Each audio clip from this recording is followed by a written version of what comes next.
Vortex viewers are invited to a special taping with Michael Voris and Canadian broadcaster Michael Koren at the Detroit studios of RealCatholicTV.com on Tuesday, June 14th at 7 p.m. Michael Voris was a guest on Michael Koren's Canadian TV show a couple of months ago and has now authored a provocative book entitled Why Catholics Are Right. So join the two Michaels right here in our studio for what is sure to be a spirited and lively taping, as well as book signing opportunity. For further details, click on the link.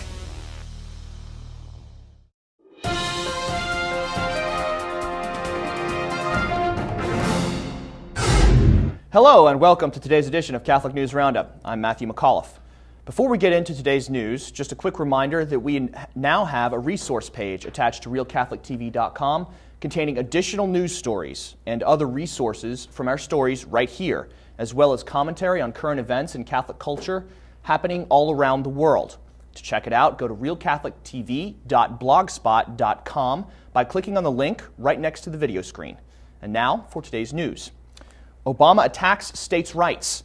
In a move that ignores constitutional rights, the Obama administration has denied Indiana the right to implement its new law to defund Planned Parenthood. Medicaid Services White House Administrator Donald Berwick rejected the bill, saying the federal law forbids states to exclude providers based on the services they give. However, Indiana Governor Mitch Daniels stood his ground, saying, quote, "Any organization affected by this provision can resume receiving taxpayer dollars immediately by ceasing or separating its operations that perform abortions," end quote. The tense situation has legal battle written all over it and will be fought through an injunction filed in state civil court by Planned Parenthood that challenges the constitutionality of the new law. For more details, visit our resource page by clicking on the link right over here.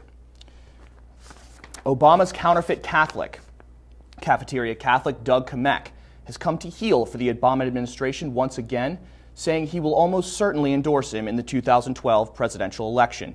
Kamek, the former ambassador to Malta, was booted from his position under the criticism from the State Department under Obama's administration because they claimed he spent too much time focusing on his religious beliefs. He told Malta's Sunday Times, quote, "I would say that there is a 98% chance of endorsing the president," coupled with the statement that "I think the president is doing a great job." Kamek endorsed Obama in 2008 election and is once again choosing to ignore Catholic teaching by whitewashing his endorsement of Obamacare and its consequences of abortion, family planning, and stem cell research. Kevorkian dies of natural causes. A chapter in the history of assisted suicide closes with the death of Jack Kevorkian at 2:30 this morning.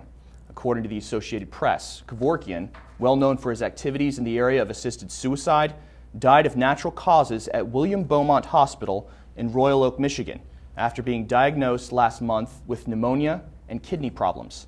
He was 83 years old. Stay with us. We'll be back in just a few seconds. Catholic News Roundup is brought to you in part by NewOxfordReview.org, the voice of Catholic Orthodoxy, in print and on the web, and RenewAmerica.com, expanding the influence of America's grassroots in the cause of freedom. Egypt equalizes religious structures. Cairo government has suggested a law that would give equal rights to Muslims and Christians regarding the construction of mosques and churches. Parliament presented the bill to local Christian leaders for scrutiny, among them Monsignor Grish of the Catholic Church, who said, quote, "We have to evaluate the final version before approval, but it is rather good," end quote. The last regime under President Mubarak had strict rules in place limiting the building of religious structures, particularly against the building of churches.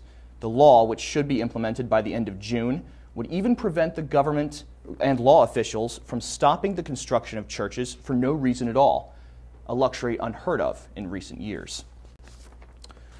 Vatican regains confiscated millions. An Italian court has returned 23 million euros seized from the church after looking into accusations of money laundering. The move came despite its insistence by the Vatican that the Institute of Religious Works was blameless in its accounting practices. However, now the Holy See has instituted new rules with severe penalties for money laundering schemes and the financing of terrorism. Italian prosecutors say their decision to return the funds was based on the Vatican's initiative in setting up this new financial authority. I'm Matthew McAuliffe. Thanks for tuning in. Be sure and tune in tomorrow for your daily dose of Catholic News Roundup right here on RealCatholicTV.com. And be sure to check out The Vortex today, where Michael will talk about the false ecumenism of the Faith Shared program. Thanks for tuning in. Be sure and tell all your friends about us. And as always, God bless.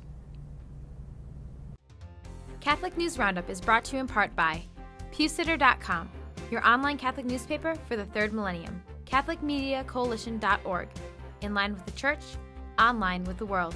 And TheAmericanCatholic.com, politics and culture from a Catholic perspective.